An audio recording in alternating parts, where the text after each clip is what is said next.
হরে কৃষ্ণ। সমস্ত ভক্তবৃন্দের চরণে প্রণাম। গুরুদেব এবং সর্বোপরি শিল প্রভুপাদের চরণে প্রণাম নিবেদন করে আজকে আমাদের ভাগবতম পর্ব। তো গুরুদেব এবং সর্বোপরি শিল প্রভুপাদের চরণে প্রণাম নিবেদন করে কৃপা আশীর্বাদ প্রার্থনা করি। তো আমাদের আজ ভাগবতম প্রথম স্কন্ধের দ্বিতীয় অধ্যায় আমরা পড়ছি, আলোচনা করছি। তো আমাদের একটু আগে লিঙ্ক করে নিই। লিঙ্ক যে সে পরম ধর্ম কি না 6 নম্বর শ্লোক বলা হলো, সবে পুংসাং পর ধর্ম যত ভক্তি অজক্ষ যে অহেতুকি অপ্রতিহত যাত্মস প্রসিদ্ধতি, অর্থাৎ সেই পরম ধর্ম হচ্ছে সে অজক্ষ ভগবান শ্রীকৃষ্ণের সেবা করতো। তার সেবা করছি কিভাবে বুঝবো? 8 নম্বর শ্লোকে, ধর্ম সনিষ্ঠিতাম পুংসাম বিক্ষক্ষেণ কথা সুজন উৎপাদতে জ্যোতিরতিম শ্রমই বই কেবলম। তো তার কথার প্রতি যদি আমাদের রুচি টেস্ট যদি না পাই, তাহলে কিন্তু আমাদের এই ধর্ম সময় ওই কেবল। তো অনেকে বলতে পারেন যে তাহলে আমরা এতদিন ধরে ভক্তি করছি, তাহলে কি সময় নষ্ট? তো এখানে দেখুন শাস্ত্রে বলছে ভগবানের কথার প্রতি যদি আমাদের রুচি না হয়, তা আমাদের কথার প্রতি রুচি থাকবে, তাহলে আমরা জানবো যে সে পরম ধর্ম অজস্র ভগবান শ্রীকৃষ্ণের সেবায় আমরা করছি, তাই না?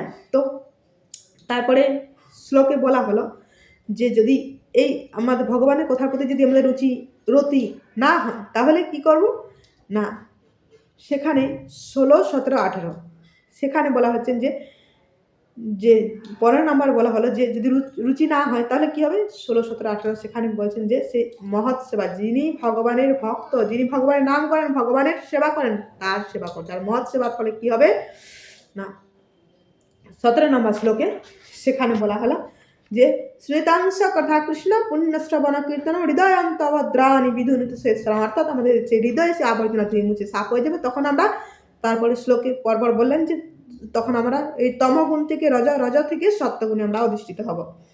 আর সত্যগুণে অধিষ্ঠিত হলে কি হবে না, আমাদের শাস্ত্রের প্রতি কোনো সংশয় থাকবে না। আর সংশয় না থাকলে তখন আমরা আনন্দ লাভ করতে পারবো, তাই না? তো আজকের শ্লোকে দেখুন, আজকের শ্লোকে সব কিছুর সমাধান। অনেকে বলতে পারেন যে কৃষ্ণ যদি ভগবান হন তাহলে এত দেবদেবী কেন? তো আজের শ্লোকে দেখুন সমাধান, ভাগবতমের শিক্ষা আজের শ্লোকে শ্রবণ করুন। শ্লোকে আসি আমরা। শ্লোক নাম্বার হচ্ছে 23, আস্তে আস্তে পড়ি। সত্য রজস্তমইতি প্রকৃতে গুণস্তয়ে যুক্ত পরপুরুষ এক ইহ সস্তধত্রে চিত্তাদয়ে হরি বিরিঞ্চি হরতি সঙ্গয়া শ্রেয়াংসি তত্র খুল সত্য তৃণনীনংসহ। অনুবাদ, পরমেশ্বর ভগবান সত্য রজ তম নামক জোড়া প্রকৃতির 3 গুণের সঙ্গে পরোক্ষভাবে যুক্ত। জড় জগতের সৃষ্টি, পালন ও বিনাশের জন্য তিনি ব্রহ্মা, বিষ্ণু এবং শিব এই 3টি গুণজাত রূপ ধারণ করে। এই 3টি রূপের মধ্যে সমস্ত মানুষই সত্যগুণজাত রূপ বিষ্ণু থেকে অত্যাধিক মঙ্গল লাভ করতে পারেন। তো এখানে বলছেন সে বিষ্ণু বা কৃষ্ণ তিনি জোড়া প্রকৃতির 3টি গুণের সঙ্গে পরোক্ষভাবে যুক্ত। ভগবান না হলে 3টি গুণ কাজ করতে পারবে না। তাই 3টি গুণের সঙ্গে এই জগৎকে ভগবান ধারণ করে আছেন।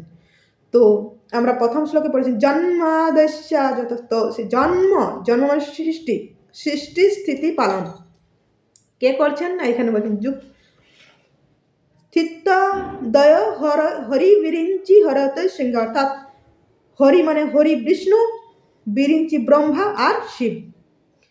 তো 3 জনে সৃষ্টি করছেন ব্রহ্মা, পালন করছেন বিষ্ণু আর ধ্বংস করছেন শিব। তো এটা বলতে পারেন যে তিন জনে কি তাহলে এই জগতের দায়িত্বে আছেন? তো এটার ভিতরে দেখুন শিব ব্রহ্মা রজগুণী, আর শিব তমগুণের কন্ট্রোলার, আর বিষ্ণু তিনি সত্যগুণী। তো এখানে 3 জনের মধ্যে যদি 3 জনে এই জগৎকে পরিচালনা করছে তো ভগবানের থেকেই। তো তার ভিতরে আমাদের প্রশ্ন ছিল না শ্রেয় কি জগতে? দেখুন এখানে বলছেন শ্রেয়াংসি তত্র খুল সত্য তৃণনীনাংশ, অর্থাৎ তার ভিতরে শ্রেয়াংসি অর্থাৎ ব্রহ্মা আর শিবের থেকে সেই শ্রেয় হচ্ছে সেই বিষ্ণু কে না সত্যগুণের যিনি ভগবান। তো সেই বিষ্ণু সত্যগুণের তার কাছে তাকে ইয়ে করা, তো সে ভগবানের সেবা করা, তাহলে শ্রেয় হবে কি না, সেই সত্যগুণের ভগবান শ্রী বিষ্ণুর সেবা করলে। তো বিষ্ণু কৃষ্ণ, তো কৃষ্ণ থেকে এই 3 প্রকাশ, তো এই জগৎকে তিনি জগতের দায়িত্বে আছেন। তো তার ভিতরে দেখুন তমগুণের হচ্ছেন ব্রহ্মা, সরি শিব, রজগুণের ব্রহ্মা, আর সত্যগুণের হচ্ছেন শিব। সে সত্যগুণের সে ভগবান বিষ্ণু, বিষ্ণুর কিনা পূজা করা, বিষ্ণুর সেবা করা, তাহলেই সেটাই হচ্ছে সব থেকে শ্রেয়তত্র খুলা সত্যতান নিনাংশ, অর্থাৎ সব থেকে শ্রেয় হচ্ছে সেই সত্যগুণের বিষ্ণু, বিষ্ণুকে পূজা করা, সে ভগবান কৃষ্ণ। দেখুন, তো আজকে এই পর্যন্ত, পরবর্তী আলোচনা পরে শ্লোকে নিয়ে আসবো। হরে কৃষ্ণ।